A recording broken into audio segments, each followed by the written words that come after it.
And we're live. This is Jim Miller with Unlocking Personal Leadership Live. And this is episode number 22. And it's a wonderful Friday afternoon. My voice is a little hoarse today. I've been using it a lot, but that's all good. I've had a lot of really cool stuff going on. Today, I want to talk about leaders who get the letter. You know, the letter, the one that comes from HR when you're an employee that says, yeah, Jim, we love what you did, but you're not doing it here anymore. And in 2 weeks, you're getting your last check. And by the way, you can pack up your stuff today and we'll pay you for the next 2 weeks. So you don't have to work. See ya. And that's it. And boom, you're done. You're out. Bam. Your life changes. And they offer you Cobra. Say, well, you can buy your health insurance. It's going to cost you a lot more than you're paying now for less coverage, but you can get it for a period of time if you're lucky, and we'll give you some outplacement services. We'll send you to a place for a couple of weeks, and they'll help you rough out your resume and maybe put it out to a few of their friends. But other than that, buddy, thanks for joining us for as long as you did. We love you. But we gotta let you go. See ya. And you're out. What are you gonna do? What's your plan? How are you gonna survive that? You got a family, you got a mortgage, you got a car payment, you got insurance payments, you've got credit cards to pay, and you're making less money than you're putting out. If you're in that situation, which I was at one time when this happened to me, you gotta scramble. And man, that's no fun. So what do you do in that case? Let's take a look at that. Because I don't know if you've ever seen one of these letters, but they're pretty generic. They don't go into a lot of detail. There's a lot of legalities involved.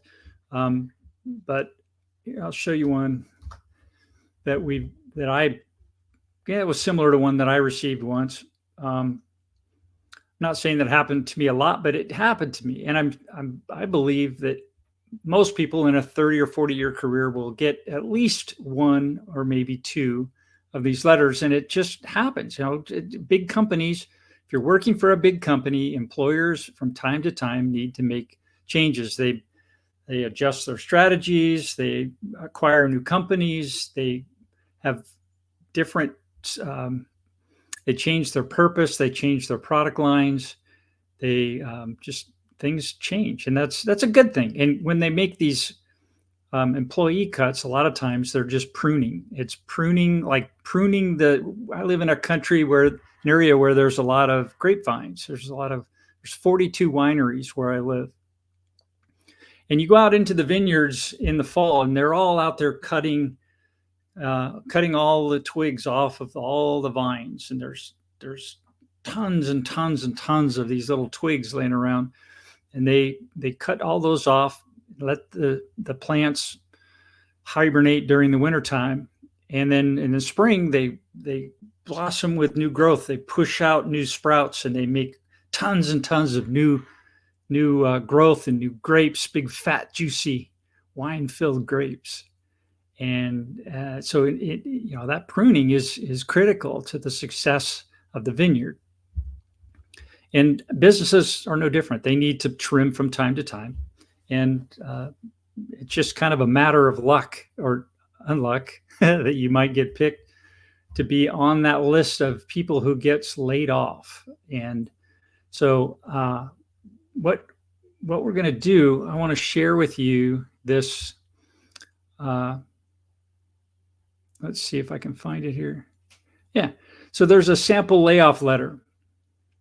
And it kind of goes like this. It's like, Dear Jim Miller, I regret to inform you that you're being laid off from your current role as senior sales executive effective December 7th, 2022, due to recent restructuring or a merger and acquisition or some kind of senior management change or whatever it is they do.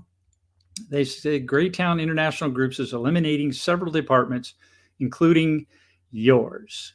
And so they'd say, we'd like to thank you for your tireless efforts at doing the best job that you ever did for us, and we appreciate it. Your health and other benefits will last for the rest of the month, probably about 2 weeks. And your last paycheck for your employment includes compensation for your current balance of paid time off, because you worked your tail off and you didn't take any time off. So we're going to give that money back to you so you can use it to maybe survive till you get another job. And so it'll deposit directly into your account on blah, blah date. And a representative from our human resources department is going to contact you to schedule your exit interview. And that's a fun experience. So you just go in and they ask you questions about your experience, and you tell them a bunch of things. I always tried to be enthusiastic about it and leave on a good note, be positive, because that's just the way I am. But that's your chance to say whatever's on your mind. And then we can provide you with further unemployment resources and information to kind of help you transition into whatever it is you're going to do next. And this is a normal thing. This happens a lot. But and if you're not prepared to go into that situation, you could end up like I did once or twice, to be really stressing, and you end up having to just go into full court press finding your next job. And when something comes up, you have to take it. You have no negotiating room unless you've got savings, you've got other income coming in, unless you've set up passive and residual income streams coming in so you can pay the bills without having to worry about having a job for income. You could lose your car. You could stop paying your insurance. You could stop paying for your retirement. So your retirement funds get behind. Are you going to be able to catch up to that later? Your car payments might go down, so you get your car taken away. And then worst case, you might lose your home. You can homestead your house, and maybe go bankrupt, have to sell your house and homestead your house so you can keep a certain portion of your equity when you sell it to help you transition into some other new place.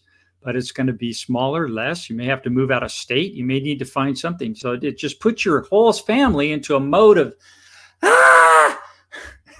and you don't want to go there. So, and it's happening more and more and more. I have another little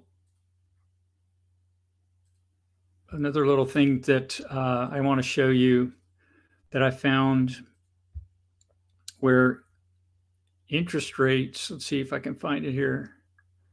Yeah, there we go. So, former CEO, high interest rates are killing companies as layoffs continue. And this was just written this year. Let's see if there's a date. National News. Yeah. February 15th, 2024. So this is like yesterday. So, politicians are blaming corporations for high prices and shrinkflation. That's the shrinkflation. If you're not familiar with that, that's when companies, I remember Hershey Bar did this. My dad had a friend whose dad, when he was a teenager, his dad was an efficiency expert. And one of the things that they did was they invented wax paper, the process to make wax paper. He did really well, by the way. And one of the projects that he worked on was with Hershey Bar. And one thing Hershey asked him to do was to come up with ways to reduce their costs. So way back in the day, when I was a kid, the Hershey Bar would come wrapped in this really cool foil, this actual metal foil wrapper. And it was nice, it was a nice feel, and it would crinkle, and you could you could crunch it up in a little ball and throw it at your sister. And it was just fun. But they decided they wanted to change that. And they changed it to wax paper, which I believe it is now still. And Then they did that. They got a cost reduction. And then the next thing they did was they kept the price. Instead of increasing the price of the bar, they actually reduced the size of the bar and kept the price the same. So that's called shrinkflation. And that's a strategy that companies have been using forever. But it's happening more and more and more now. You see these little cans of Coke and these tiny little, the price is the same, but they're giving you less and less and less product for it. And you can put more on the shelves, and it's just, I guess, better for everyone, but the consumer. So we've got all kinds of companies that are laying people off. Let's see. Inflation skyrocketed 4-year highs, continued deficit spending led to higher costs. I didn't want this to get into a political discussion because that could be a mess. General population will not be duped by this aversion to try and blame inflation on corporate America. Former CEO of Home Depot and Chrysler, Bob Nardell, told Fox Business. Inflation has led, here we go, to high costs of materials, goods, and services, and higher wages. But businesses say they cannot afford high interest rates, which is why we're seeing a tremendous shift in employment out there where people are being laid off. Nardell says, raising concerns about recent auto and tech industry layoffs. And so you see that layoffs, you can go to layoffs.fyi, which tracks layoffs in the technology sector. 149 companies laid off nearly 39,000 employees so far this year. The first quarter, not even the first quarter, month and a half, they've already laid off 39,000. So, it's pretty significant. Tech companies reporting greatest number of layoffs appear to be headquarters in San Francisco and Seattle, including Cisco, PayPal, Microsoft, eBay, VMware, Qualcomm, Mayfair. Since 2020, 4 companies that appear to have laid off the most are Google at 12,000, Meta or Facebook at 21,000, Microsoft 10,000, Amazon 27,000. So that's a lot of people. And so my advice is, you as an employee are subject to those statistics, and you're putting yourself in that pool by becoming an employee, potentially being laid off. So in my view, you as an employee have to be responsible, be a personal leader, take that personal leadership role for you, your family, and your legacy and your whole, existence, life, quality of life experience. This, you get laid off and you get behind on insurance, you get behind on putting money into your retirement. You get behind on your car payment, you get behind on your house payment, your life will change. And, it's like horrible. Or you get a medical condition. Medical bills are the number one cause of personal bankruptcy right now in America. Medical bills are the number one cause of personal bankruptcy in America right now. So, if you get hit with a medical bill and you're not insured while you're laid off, you're done. You're toast. You're going to be owing, it's easy to rack up $100,000, $200,000, $500,000 with one accident, let alone the long-term consequences, disabilities, and unable to work, et cetera, et cetera. So it's really important, I believe, to be a responsible personal leader for you and your family, to take care of that up front. Don't wait. Don't sit back and say, oh, it won't happen to me. Or if it happens, I'll be okay. I'm good. I'll scramble and make things happen. Boy, I tell you what, that's the worst plan ever. Because that's what I did, and it didn't work. So I'm taking steps now to not ever let that happen to me again. And that's why I'm creating generational wealth for me and my family. I'm using life insurance, and I'm using trusts, and I'm using investments, and we're generating cash flow passively and residually, so that if something happens to me, I don't have to worry about my family not being able to eat, not having a house or a car to drive or vacations to have. or a life. It's important. So what do you do? What are you going to do? What's your plan? As the United States now is going into an election year, things are really crazy. Things could get really crazy. Don't know what's going to happen. And so are you going to wait and see what happens? I think that's a mistake. So let me show you another one. I'll take this one off, and we'll look at a different one here.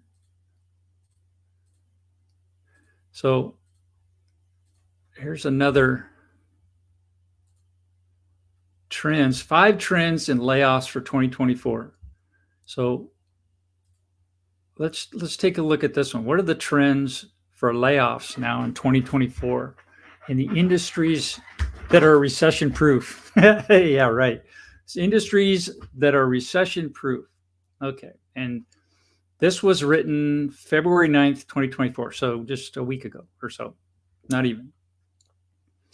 So last year, 2023, saw a big jump in job cuts, reaching a whopping 270,416, 396% more than the year before. Job cuts. Those are layoffs, downsizings, whatever you want to call them. And they could be due to all kinds of things. They could be due to mergers and acquisitions. They could be due to restructurings of the company. They could be due to tech creep into your job where, tech starts taking over, like we'll talk about in this article. AI is coming on like gangbusters, and companies are using AR because it's cheaper than hiring an employee to do the same work. So they're going to do that if they can. It's natural. So, it's their company. It's their risk at putting that in place, whether or not it's competitive, whether or not it actually helps them get the results for the clients and the clients pay them.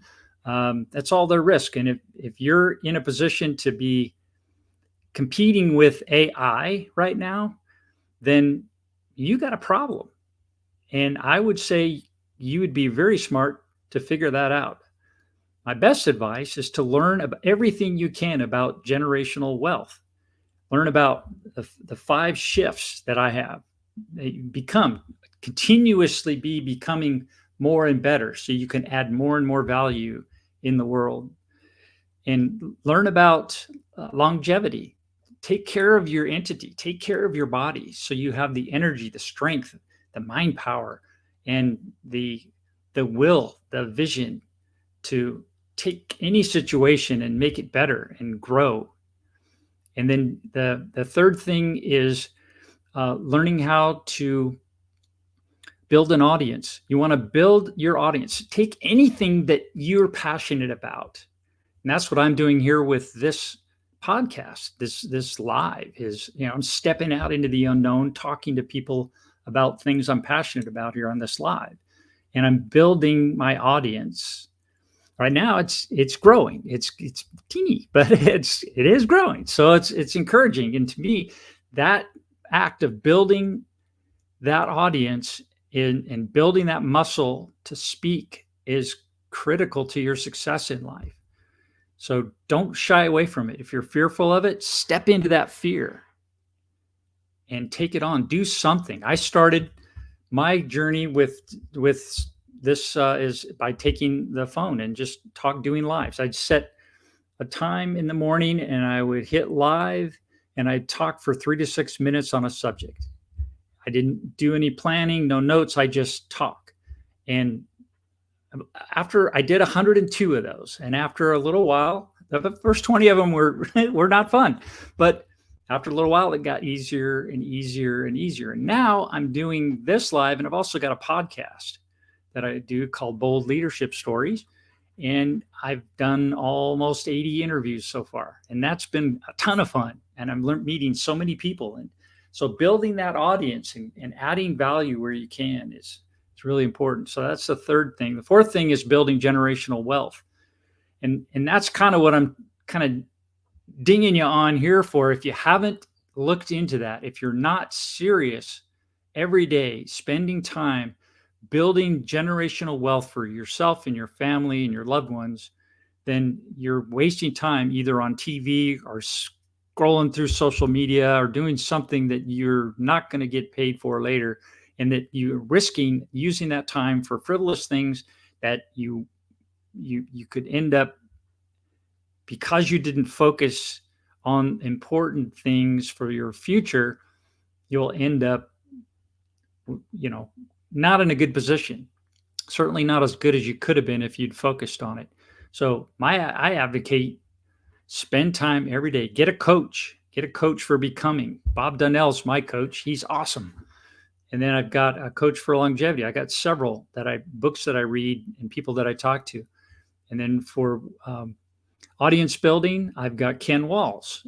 And Ken is incredible. He's been teaching. I've got a class that I take with him, and he's an incredible mentor and an incredible teacher. And he does what he says to do. And I really respect that. And I'm doing I'm mirroring him and trying to be as good as he is. But I'm trying, it's just like I'm in there every time I'm doing one of these lives. It's like, I look at it like a sculptor who has a big stone and he's chipping away with a chisel, and he's chipping away every time he hits that stone with the chisel and he pounds it on the mallet. That's like one live I do. And I'm just chipping away at this stone every live that I do. And every time I do it, I'm building muscle, I'm building character, I'm becoming better at this. And it's a skill set and a confidence. And that's bringing in so much more. I'm meeting new people and I'm getting involved with new projects and just fun stuff. So step out of your comfort zone, just a little bits at a time, and have a big goal, have a big vision for something you want to do. Make it longer term, 10 years, 20 years out, and just strive for that a little bit every day, 1% better every day. Then that's what's going to bring you success, not your job. Your job, I look at having a job, even if it's a career, your job is something to carry you through till you have enough money not to work anymore. So your money is actually paying you. You've got little employees all doing work for you, out investments, and they're paying you for allowing them to work. And they're paying you handsomely enough so that you don't have to go to work for somebody else unless you want to. Professionals are great for this. Is great for professionals. If you're a doctor, a lawyer, a dentist, any kind of professional, chiropractor, those positions are very helpful for the community. But what if you're laid off, or not laid off, but what if you get sick, or what if something happens and you can't work, or you want to sell your company, but you can't because you're the company? How are you going to survive? It's mentally draining to have to do something that you really don't want to do anymore. So start now, create options, build passive income, build residual income, build generational wealth with trusts and strategic insurance policies, and put your money away, be able to use it, pay yourself back at interest by having a cash flow bank, and you'll have a much better, can't say I'm going to guarantee that this is going to work for you, but you'll have a much better chance of prospering during whatever happens in the economy, and especially to your job. Even if you own a business, there's no guarantee that your business won't go out of business. During COVID, tons of businesses went out of business. And a lot of those people suffered, and they're still suffering. They're still recovering. They got way behind. They lost a lot of stuff, everything. And they're working their way back up. So that's something to really consider. So let's look at this big jump in job cuts. Tech industry took a hard hit, losing over 240,000 jobs, 50% increase from the previous year. So between 2022 and 2023, there's a 50% increase in jobs loss. So tech world is hit. Let's see. So what's happening in 24? There's ongoing layoffs for 5 major trends shaping markets this year, closer at industry proving resilient in the face of economic challenge. So here's what they're talking about. So post-pandemic hiring spree fallout. So this is You could see it coming. The pandemic hits, they close all the restaurants, and everybody starts ordering food from DoorDash and all these companies. And DoorDash starts hiring all these employees and people wanting to work there. And that's great until the pandemic's over. And now everybody's kind of going back to normal. They don't want to be in the house all day and all the time. So they're out and about and they're in the restaurants. They're going out like they should, be with their friends, person to person, instead of on the computer. And it's healthy. But what happens? Those jobs are no longer economically viable. They're not needed anymore because the things have changed. So people get laid off. It's just part of the ebb and flow of what happens in the world. So there's a cost cutting. Companies, like I mentioned at the beginning, companies are always trying to do the best work to optimize their output and minimize their cost so they can improve their profit, make the best profit as possible for themselves and their investors, their stakeholders, the community. When they make more money, they can put money back into the community. Everybody wins. So it's important for them to make a profit. In order to do that, sometimes they have to lay people off. So that's what happens. So my thought is, okay, that's normal. So what are you going to do about it? What's your plan if you get laid off, or when you get laid off? Better. It's going to happen at some point.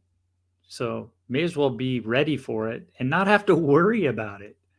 You give yourself some options. What if a job comes up and you say, well, I can't take that job because I'll be making less money. I'd really love doing that, but I'd be making less money. So I don't want to take it. So you end up staying in a job that you don't really like because you're making a little more money. Is that living a life? No, I don't think so. It's worth taking a little time to figure out how to build your stores, just like the squirrel, putting the funds away for that rainy day. So here's artificial intelligence takeover. The rise in AI becoming significant contributor to layoffs. The rise of AI is becoming a significant contributor to layoffs. A survey by Resume Builder found that nearly 70% of employers, 70%, are you hearing this? 70% of employers are laying workers off to save money, and about 40% are doing it by bringing in AI. Wow. So what are your chances of staying with the same company for 40 plus years and getting a wonderful pension? Hey, I guess it used to happen. They told me it would happen to me when I was going through college back in the 80s. But as soon as I got in, it's like I got in the workforce and I was in my mid-20s, and they started saying, well, no, we're not going to have these pensions anymore. We're going to do this thing called 401k. And so then you'd have to put money into it yourself instead of them doing it all. And then they'd say, well, we'll split it with you. So that's what they did. So yeah, and then you put it in pre-tax money. So they say, well, you're going to pay less in taxes when you retire. Who the heck wants to pay less in I don't want to live at a lesser degree when I retire. Why would I want to do that? I want to make more money when I retire so I can have more fun. It's crazy logic. Oh, you're gonna retire. You're gonna just settle down. You're gonna sit back on the porch and not do anything. Your expenses are gonna be low. You're gonna be sick about 5 years till you die. So just take it easy, and you can pull that money out and relax at a lower tax rate because you won't be making any money anymore. Well, that just didn't seem like a good plan to me. So. And I hope it doesn't to you either. There's so much opportunity now with this tech that we've got to build an audience, to grow and become and serve and make gobs of money in passive and residual income streams so that you can be earning income doing what you want to do, working with who you want to work with, and creating what you want to create in this world during your short time here. So that's my soap opera for you. Mergers and buyouts impacting jobs. When two companies decide to join forces, it's called a merger. And when another company decides to buy another company, it's called an acquisition. This means they become a new entity combining their operations. On the flip side, a buyout occurs when a company is bought by another, making it part of the new owner's business through a change in ownership. And that's happened to me when our company got acquired by 3M. And they came in after about 2 years, and they completely mixed it up. And I was offered position in something I really did not want to do, so I decided to leave. But that stuff happens. So what's your plan? During these mergers or buyouts, companies often shake things up. They may change how jobs are organized, what skills they need, or even the names of departments. Unfortunately, these often lead to some employees losing their jobs as the company figures out how many people they still need. Yeah. So, and the fifth one is rise in outsourcing. One big reason why people lose jobs is because companies choose to outsource work. I'm in the tech industry. I started out, the company I worked with in Mission Viejo, they had 53 domestic manufacturing plants in the United States. And while I was there in the mid 80s, they consolidated those 53 plants into 3 plants in the US. And I was fortunate to be in one of the plants that they kept, one of the 3 out of the 53. So 50 of those plants just disappeared. What the company ended up doing was they would purchase the properties those plants were on, those factories. They were like 30 to 50,000 square feet each. They'd purchase the land, then they'd sell it to one of their umbrella companies, and then that company would lease it back. So they would get tax benefits and lease payments and cash flow from that, and appreciation and write-offs. I mean, it's really smart. But that's what big companies do to flourish. But they no longer needed those operations in there, so they kept leasing those buildings, but leased them out, subleased them to other people. So they kept the cash flow, did a little arbitrage because they were paying less and they'd charge more rent, and they'd make income on that, and they could put that on the bottom line. So really smart, but not something just anybody can do. It takes some really forethought and some really good, strategic thinking and application and doing. But they did it. So good for them. And what I ended up doing was offloading sub-assemblies. We got all these products coming in from all these 50 plants. We had to figure out how to make in the same amount of space. So we offloaded a lot of that to, first place was Mexico. So I was going down to Guadalajara all the time. For about 2 years, I was going to Guadalajara 1 week a month. And I would go down there and work with them, developing, setting up production lines and bringing on these assemblies and setting up all the quality inspections and the packaging and shipping and incoming inspections and warehousing and setting up the production lines and quality inspections and all that stuff. So I worked on setting all that up with them, and it was fun. I had a blast going to do that. But I saw the writing on the wall. They started Mexico, and then they started sending stuff to Taiwan, and then they started sending stuff to mainland China. And a lot of that during the 80s and 90s, the manufacturing was just all the sub-assembly. So you'd see these mainframe computers that we were making. They were actually 90% of them were produced in other countries. And they'd bring those sub-assemblies here, United States. So we'd install them and do the final assembly and test. And they could say at that time that they were manufactured in the United States, which politically was important.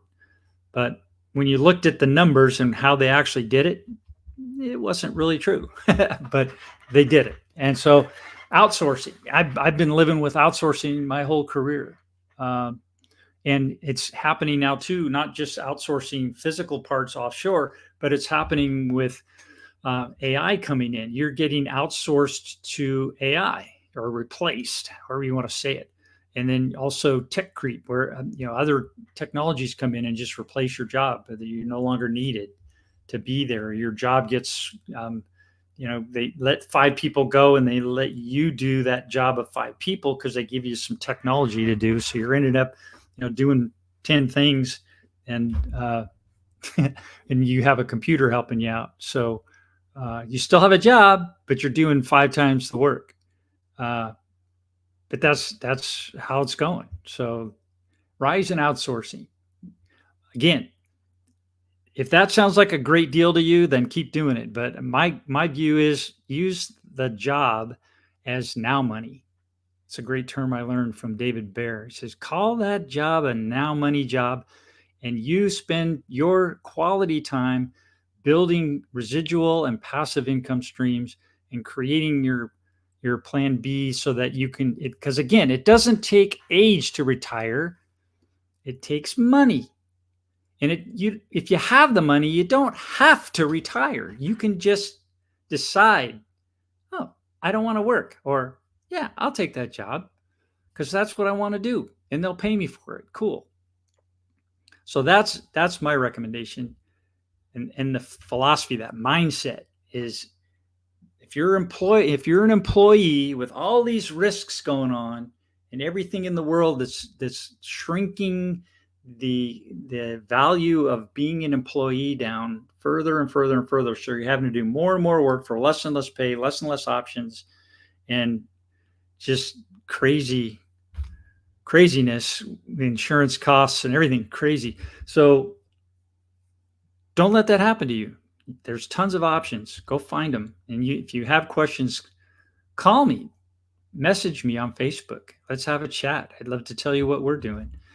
So outsourcing, recession-proof industries. These are the industries they say are recession-proof. You got healthcare and social assistance. Healthcare in the United States is probably one of the sickest industries going. And social assistance is basically working for the government.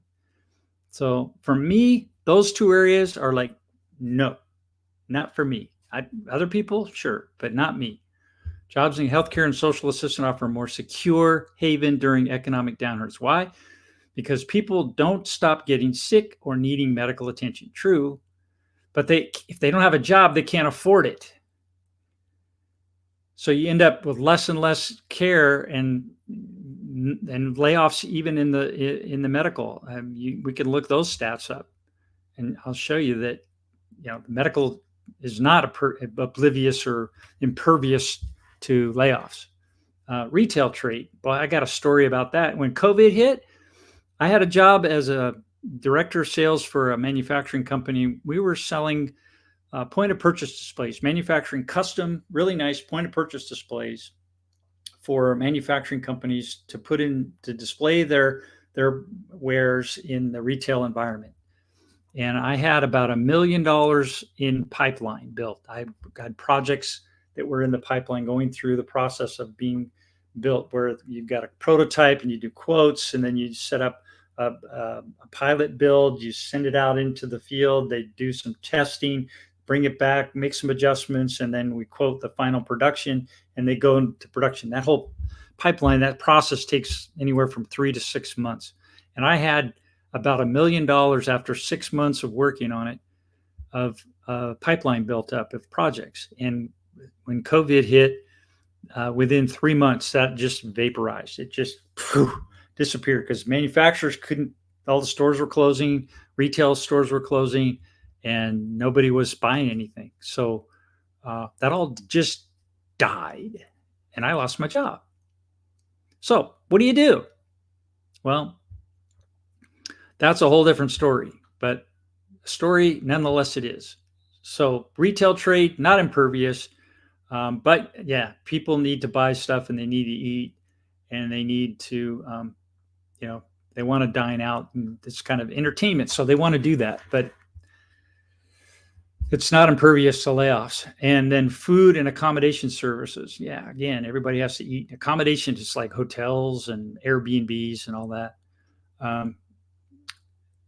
Let's see, they're saying that as we sail through the storm of 2024's financial challenges, many companies are unfortunately having to let go of workers. We've highlighted the main reasons behind these layoffs, such as overhiring, cost cutting, and the rise of technology like AI.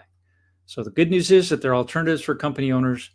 Before resorting to employee layoffs, they can consider options like offering more unpaid time off, implementing virtual work setups, and trimming unnecessary expenses. These choices might help in preserving jobs and easing the impact of financial challenges. For employees, it's essential to be aware of recession-resistant industries.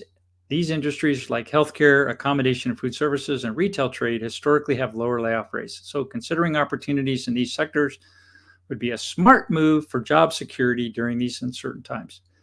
Yeah, that sounds good, but for me, you need, as a personal leader, unlocking your personal leadership here, you really want to look at what steps are you taking now to completely eliminate that as a problem, because it will happen to you and you will get behind for a certain, and you'll be scrambling for a year or 2 years or 3 years, and that'll put you behind. If you look at the rule of 72 with your investments and your retirement income, it'll put you hundreds or even tens or even hundreds of thousands of dollars behind on your investments doing that. So taking that little hiatus from putting money into it with the time value of money, you don't want to go there. So don't take the time now. I can't tell you. Can you tell I'm serious about this? So that's my talk for the day. Let's see. Has anybody chimed in? I don't know. Let's see if I've got anybody saying hello. Don't see anybody on there yet. So let's see. Well, talking about getting the letter. If you get the letter and you're not prepared, call me and I'll help you. But I'll help you before you get the letter even more, because I've been there and I'm really taking some steps now to mitigate any potential issues that may come up. And I'd be happy to share what I know and who I'm working with so that you can find your way through any situation and come out smelling really good. So that's my show for today. Hope you have an awesome afternoon, and I'll see you again next time, probably tomorrow. Have a good one. Bye.